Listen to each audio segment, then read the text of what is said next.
예, 우리가 함께 읽은 출애굽기 36장의 내용은 이제 임명된 사람들이 함께 준비된 재료를 가지고서 성막을 실제적으로 건축해 가는 내용을 기록하고 있습니다. 무엇을 만들었는가? 성막에 덮개들을 만들었고, 또 성막의 테두리라고 할 수 있는 널판지들을 만들었고, 또 휘장들을 만들었다는 내용이 기록되어져 있는데, 이 내용을 우리가 조금 더 자세하게 살펴보도록 하겠습니다. 자, 우리가 지난 시간에 35장에서 하나님께서 이 성막을 제작하는데 특별히 이 하나님의 영으로 충만하게 한 두 사람, 부살렐과 오홀리압을 임명하신 것을 살펴봤습니다. 두 사람이 모든 것을 다 만들었느냐? 그렇지 않습니다. 그들이 손재주 있는 사람, 그리고 자원한 사람들이 나오면 그들에게 훈련을 시키고 교육을 시켜서 그들과 함께 성막의 여러 가지 기구들을 제작을 했습니다. 자, 이러한 내용들을 우리가 한 번 더 자세하게 살펴보겠습니다. 자, 1절에서는 임명된 두 사람이 있고, 또 이제 두 사람이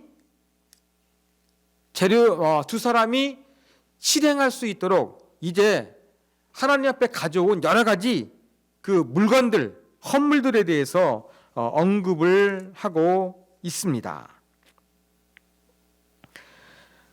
백성들이 이 성막 건축을 위해서 드리는 예물은 지난 시간에 말씀드린 대로 억지나 할당이 아니었습니다. 자원하는 마음, 그 다음에 이제 그 기쁜 마음으로 하나님 앞에 드리라고 그렇게 명령하셨습니다. 그러자 이스라엘 백성들이 이제 자기들이 가지고 있었던 좋은 예물들을 가지고 나옵니다. 3절에 보면 그러나 백성이 아침마다 자원하는 예물을 연하여 가져왔으므로, 그 성막을 건축하는데 필요한 재료들을 아침마다 계속해서 아침마다 눈을 뜨면 그 다음날 또 다른 사람들이 많은 재료들을 가지고 왔습니다. 그러다 보니까 성막을 제작하는 일에 이제는 지연이 됩니다. 왜냐하면 이제 이미 모아진 그 예물들이 많아서 그것으로 성막을 건축하면 되는데 계속해서 백성들이 예물들을 가지고 오니까 이 성막을 제작하는 사람들이 일하는 것을 멈추고 그 백성들이 가져오는 예물을 이제 수령하고 또 보관하고 이러한 일에 많은 에너지와 시간을 빼앗기다 보니까 이 성막을 만드는 일에 집중할 수가 없었습니다. 그래서 5절에 보니까 이 문제를 가지고 모세에게 나아갑니다. 이미 성막을 제작하기에 충분한 예물이 들어졌는데 백성들이 계속 가져오니까 이거 어찌하면 좋겠습니까? 이렇게 이제 상의를 했던 것입니다. 그러자 모세가 6절에 보니까 이제 선포합니다. 성소에 드릴 예물을 다시는 가져오지 말라. 이렇게 명령했던 것입니다. 자, 이러한 내용이 7절까지 기록되어 있습니다. 자, 그리고 이제 재료가 풍부한 가운데서 성막을 제작합니다. 자, 성막이 제작되는데 우리 성막에 대한 공부 이미 출애굽기 강해를 통해서 살펴봤는데 시간이 지나면 우리는 잊어버립니다. 그렇죠? 그래가지고 이 시간에 다시 한번 복습을 해봤으면 좋겠습니다. 자, 그림을 보십시오. 그림을 보시면 성막의 문은 맨 아래쪽인 동쪽에 있었습니다. 그리고 직사각형 모양입니다. 자, 이 성막 안에 들어가면 먼저 무엇이 있었느냐?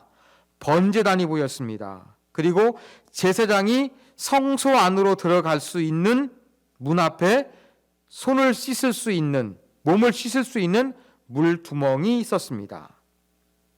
그리고 그 뒤에 성소와 지성소가 있었습니다. 자, 성소에는 금촛대가 있었고 이스라엘을 상징하는 12개의 빵을 놓는 진설병상이 있었고, 지성소 안에는 가장 중요한 언약궤, 법궤, 증거궤라고도 부르지요. 이 언약궤가 있었습니다. 이것이 바로 하나님께서 명령하신 성막의 모습입니다. 자, 이제 성막을 만드는데 무엇을 만드느냐?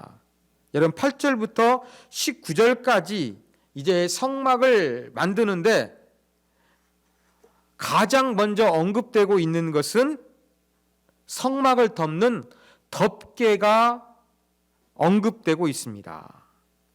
여러분 그림 보십시오. 그림 보시면 그 성막 위를 덮고 있는 4가지 덮개들이 보이죠.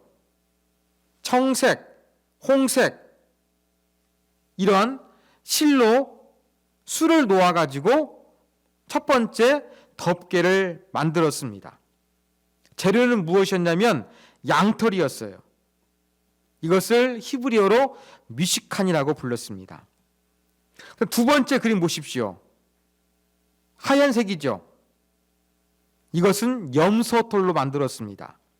이건 히브리어로 오헬이라고 합니다. 염소털인데 그 염소털을 깎아서 만든 것이 아니라 염소털과 가죽이 한꺼번에 붙어 있었어요. 그런데 보이는 것은 염소털만 보였던 것이지요. 그 다음 세 번째 바로 보이는 것은 무엇이냐면 빨간색이 있네요. 빨간 물을 들인 숫 양가죽이었습니다. 양가죽으로 세 번째 덮개를 만들었습니다. 그리고 네 번째 맨 바깥에 있는 덮개는 바로 무엇이었냐면 돌고래 가죽으로 만든 덮개였습니다. 이 수량 가죽 덮개, 돌고래 가죽 덮개 이런 것들은 뭐 햇빛뿐만 아니라 뭐 비가 오는 것으로부터 예방하기 위해서 가죽은 뭐 방수 기능이 되니까요. 이런 부분들이라서 그런지 뭐 자료에 대해서도 큰 언급은 없고 간단하게 기록되어져 있습니다. 자, 이 4가지를 언급하면서 그 첫 번째 말씀드린 대로 그 미식한 양털로 만든 수놓은 것들 있잖아요. 이것은 그 열폭을 만들었어요. 그 열폭을 서로 연결시켰어요. 어떻게 했습니까? 고리를 달아가지고 고리를 통해서 연결을 했던 것입니다. 오헬도 마찬가지입니다. 그런데 크기가 조금 더 커요.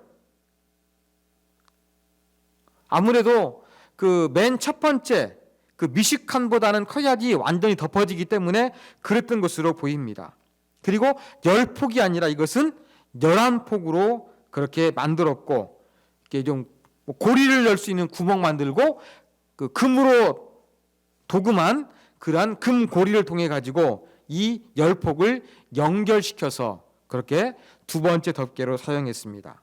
또 수량 가죽 덮개, 돌고래 가죽 덮개도 마찬가지로 이렇게 제작이 되었습니다. 자, 이것이 만들어졌다는 기록이 먼저 8절부터 19절까지 언급되어져 있습니다. 그 다음에 이제 20절부터 34절까지는 이 성막의 널판지를 만든 것을 언급을 하고 있습니다. 자, 여러분 성막, 이 지성소와 성소의 테두리라고 할 수 있겠죠. 이것을 만들었다는 겁니다. 그런데 그 재료가 무엇이냐면 조각목인데 뭐 아카시아라고 하는데 아카시아가 아니라 시틴 나무입니다. 아주 단단한 쉽게 구할 수 있는 나무였어요. 시틴 나무 널판지를 만들어서 이렇게 성소와 지성소의 테두리를 형성하게 만들었던 것입니다. 여러분 그림 보신 것처럼 이 직사각형으로 되어 있는데 이 가장 긴 쪽으로 이 남쪽과 북쪽에는 20개씩의 널빤지가 사용이 되었습니다.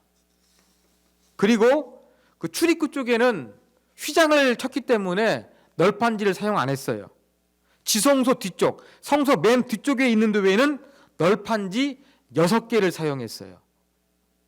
그리고 이 뒤쪽에는 조금 더 튼튼하게 하기 위해 가지고 널빤지 2개를 더 사용을 했습니다.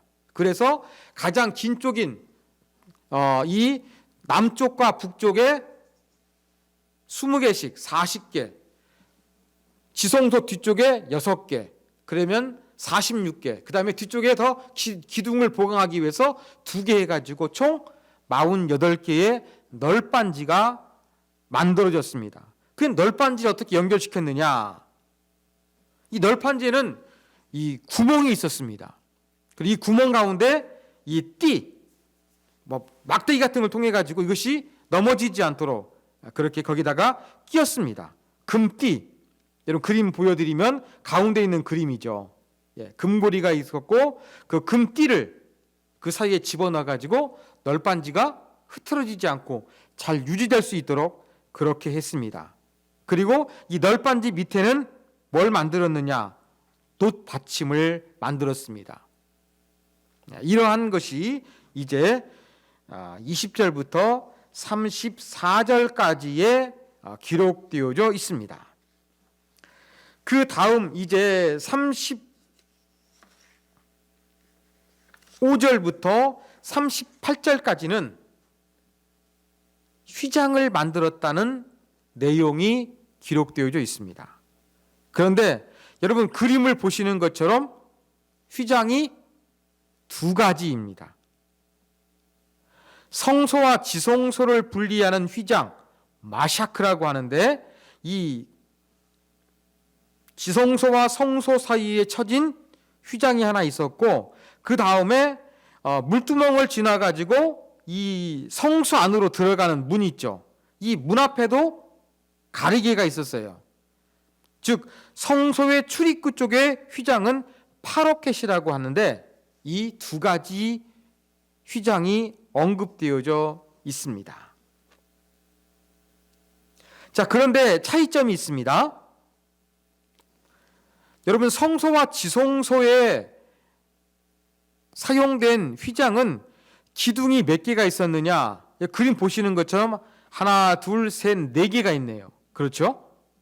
그리고 성소 입구 쪽에 휘장이 있는데 휘장에 보이는 것처럼 휘장 앞에 기둥이 5개가 있습니다.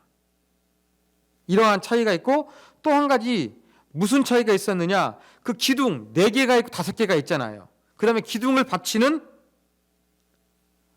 이 받침이 있었거든요. 그런데 지성소 쪽에 사용된 받침은 은으로 만들었고 성소 입구 쪽에 사용된 휘장을 받치는 기둥들의 받침은 노수로 만들어졌다는 그러한 차이점이 있습니다. 왜 4개가 사용되고 5개가 있는가? 설명한 것은 못 봤습니다. 지성소의 기둥을 받치는 것은 은이고 성소 입구 쪽에 있는 받침은 노시라는 건 이해가 됩니다. 왜요? 지성소로 갈수록 더욱더 거룩한 곳이기 때문에 더 좋은 재료를 사용을 했어요. 그러면 상식적으로 생각하면 기둥도 더 많이 사용하면 되지 않을까? 이런 생각을 하기 쉬운데 여기에 대한 언급은 전혀 없습니다. 제가 설교를 준비하면서 그냥 생각을 해봤는데 여러분 지성소 들어가는 빈도보다 성소 안을 들어가는 빈도가 훨씬 높습니다. 지성소 안은 몇 명이 들어갑니까? 1명이 들어갑니다. 1년에 몇 번 들어갑니까? 딱 1번 들어갑니다. 그러니까 이 기둥 4개를 세워놓고 휘장을 쳐놔도 충분히 지탱하기에 안전했던 것으로 보입니다. 그런데 성소를 가리고 있는 이 성소 앞에 이 휘장은 제사장들이 그래도 여러 차례 들락날락 해야 돼요. 등불도 꺼지지 않게 해야 되고요. 그 다음에 일주일마다 그 진설병 안에 있는 떡도 바꾸어 줘야만 했습니다. 그러다 보면은 제사장들이 이렇게 매일같이 여러 번 들락날락 하다 보면 조금 더 이쪽에 있는 휘장이 튼튼해야 되지 않았을까. 그래서 기둥 5개를 세우지 않았을까. 저는 그렇게 한번 상상을 해봤는데 여기에 대해서 언급한 자료는 제가 소장한 것 중에서는 발견하지는 못했습니다. 자, 이러한 내용이 기록되어 있다라는 것을 이제 우리가 살펴봤습니다. 자, 이러한 내용을 통해서 배울 수 있는 교훈점 몇 가지 말씀드리겠습니다. 첫 번째 교훈입니다. 우리는 지혜로운 성막의 제작 순서에 주목해야 합니다. 자, 제가 지난 수요일에 35장을 강의하면서 금송아지 사건 이전에 하나님께서 이미 모세에게 이 성막을 만들라고 명령하셨죠. 어떻게 만들 것인가? 그 설계들을 이미 말씀해 주셨습니다. 성막에 대한 설계에 대한 하나님의 말씀은 출애굽기 25장부터 이미 기록되어 있습니다. 그리고 이제 금송아지 사건 이후에 하나님과 언약을 갱신한 이후에 실제적으로 하나님이 말씀하신 대로 이스라엘 백성들이 하나님이 거하실 성막을 제작합니다. 그런데 이 순서가 똑같지가 않은 거예요. 자, 하나님께서 성막에 대한 설계도를 보여주시면서 말씀하셨을 때에는 가장 먼저 성막을 건축할 때 첫 번째로 언급되고 있는 것이 무엇이었느냐? 여러분 기억하십니까?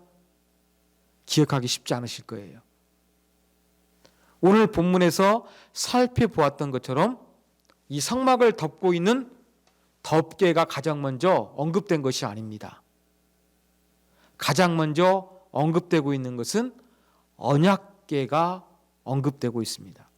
하나님께서 성막을 제작하라 말씀하시면서 첫 번째로 이 성막에서 제작해야 될 것을 언약궤, 법궤, 증거궤라고도 하지요. 이것을 말씀하셨어요.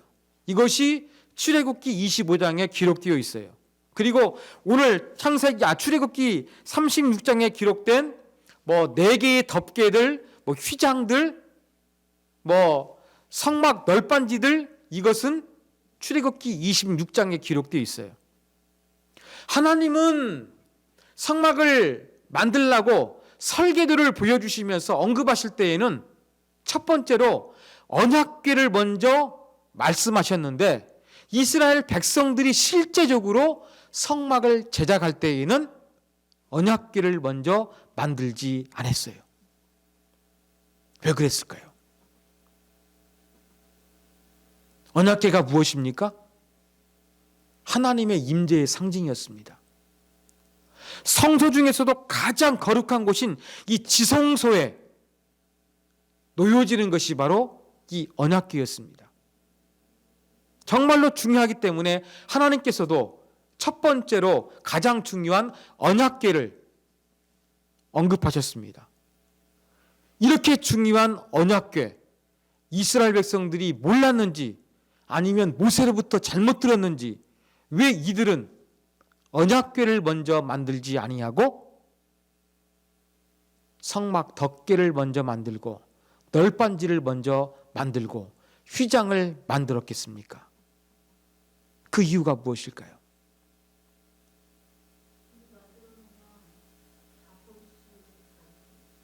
다 볼 수 있으니까. 그렇죠. 맞습니다. 보관의 키가 있는 거예요. 자, 가장 거룩한 것 법궤예요. 제일 중요합니다. 신학적으로도. 하나님도 제일 먼저 언급하셨어요. 그래서 이것을 가장 먼저 만들었어요. 이 가장 거룩한 것을 어디다 보관합니까? 그냥 모래바람이 휘날리는 사막 한가운데 그 언약궤 그냥 펼쳐놓겠습니까? 아니면은 먼지 타지 말라고 그냥 덮개 하나 덮어놔가지고 그냥 어떠한 창고처럼 보이게 만들겠습니까? 그렇게 할 수는 없잖아요. 먼저 언약궤가 제일 중요했지만 또 하나님께서 말씀하실 때에는 언약궤를 제일 먼저 말씀하셨지만 이 언약궤를 보강할 수 있는 이 성소의 다른 기구들이 전혀 존재하지 않았기 때문에 먼저 이렇게 성막 덮개들을 만들고 그 테두리라고 할 수 있는 널판지를 먼저 만들고 또 성막을 구분할 수 있는 그러한 휘장들을 먼저 만든 것이 실제 순서에서는 앞서 있다는 것입니다.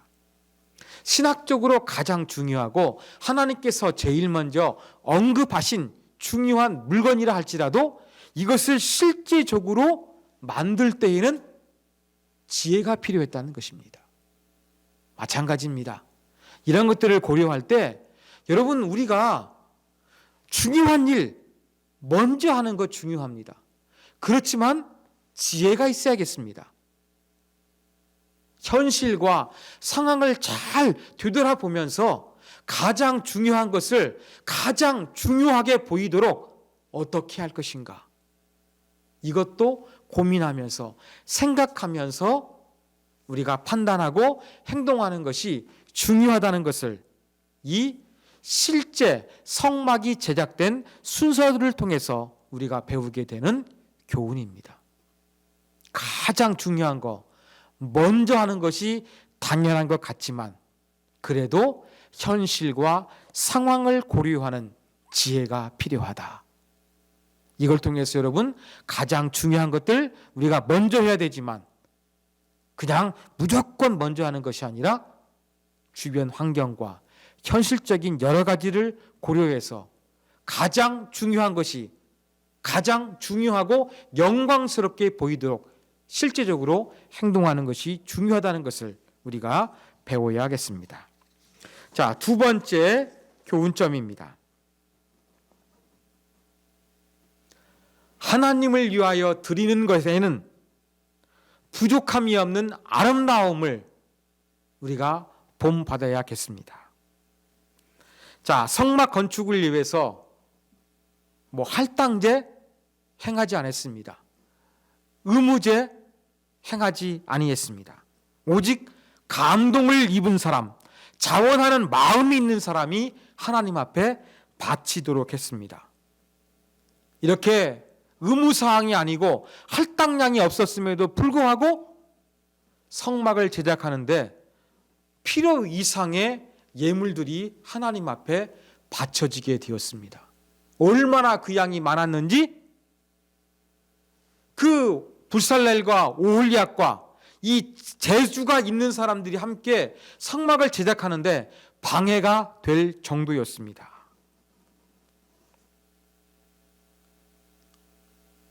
이스라엘 백성들 숫자가 많았습니다. 그들이 아침마다 한 가지씩 물건이 가져온다 할지라도 그 수많은 이스라엘 백성들이 돌아가면서 한 가지씩만 드려도 이 성막 여러분 아시다시피 그렇게 우리가 생각하는 것만큼 크지 않았거든요. 그렇기 때문에 그들이 가져오는 이 예물이 넉넉하고 필요 이상으로 많았던 것을 알 수가 있습니다. 여러분, 억지가 아니고 할당된 것이 아니고 강요가 아니라 할지라도 우리가 하나님 앞에 행한 것이 마지막에 나타날 때에는 아낌없이 드려서 하나님 앞에 넉넉하게 드렸다, 부족함이 없이 드렸다, 이러한 영광스러운 모습을 보일 수 있는 하나님의 자녀들, 또 하나님이 세우신 교회 공동체가 되어야 할 것입니다. 목회자가 강요하지 않아도 또 누가 그렇게 해야 될 것을 의무적으로 배정하지 않아도 각자 알아서 감동하심을 따라 자원하는 마음을 담아 하나님께 바치되 각자 바친 것들로 말미암아 모든 것이 끝난 다음에 이 계산해 볼 때에는 이 부족함이 없는 넘치도록 하나님께 드렸던 모습이 우리 공동체 안에서 이 시대 가운데서도 나타날 수 있도록 그 아름다운 모습이 우리 시대 가운데도 계속될 수 있도록 우리가 기도해야 할 것입니다. 하나님, 아무리 물질이 중요한다 할지라도 하나님 앞에 드릴 때에는 모든 성도들이 기쁜 마음으로 자원하는 마음으로 드려서 마지막에는 넘치도록 하나님 앞에 드렸다. 하나님께 드릴 때 부족함이 없었다. 이러한 평가를 내릴 수 있는 아름다운 모습이 우리 가운데도 나타날 수 있도록 하나님, 성막을 제작했을 때 이스라엘 백성들의 아름다운 모습이 우리 공동체의 모습이요, 하나님을 섬기는 21세기 교회들의 모습이 되게 하여 주시옵소서. 이렇게 우리가 기도해야 할 것입니다. 자, 마지막 세 번째 교훈입니다. 모세는 필요 이상의 재물에 대한 욕심을 잘 통제했다는 교훈점을 넣습니다. 아까 말씀드린 대로 이스라엘 백성들이 감동과 자원함으로 가져온 이 예물들이 차고 넘쳤습니다. 일하는 사람들이 그 물건을 수령하고 보관하느니라 이 성막을 제작하는 일을 제대로 할 수 없는 정도가 되었습니다. 그때 모세에게 보고를 했고, 모세는 어떠한 결정을 내렸습니까? 이스라엘 백성들을 모아놓고 이제 성막을 제작하기 위해서 여러분들이 이미 바친 예물이 충분하니 더 이상 가져오지 말라, 이러한 명령을 내렸습니다. 정말 아름다운 모습입니다. 여러분, 흔히 물이 들어올 때 노를 저으라는 말이 있습니다. 기회는 항상 오는 것이 아니라는 이야기입니다. 물이 들어오는 그 기회를 놓치면 언제 또 물이 들어올지 모릅니다. 그래서 한 번 주어진 기회는 반드시 잡아야 하는 것이 중요합니다.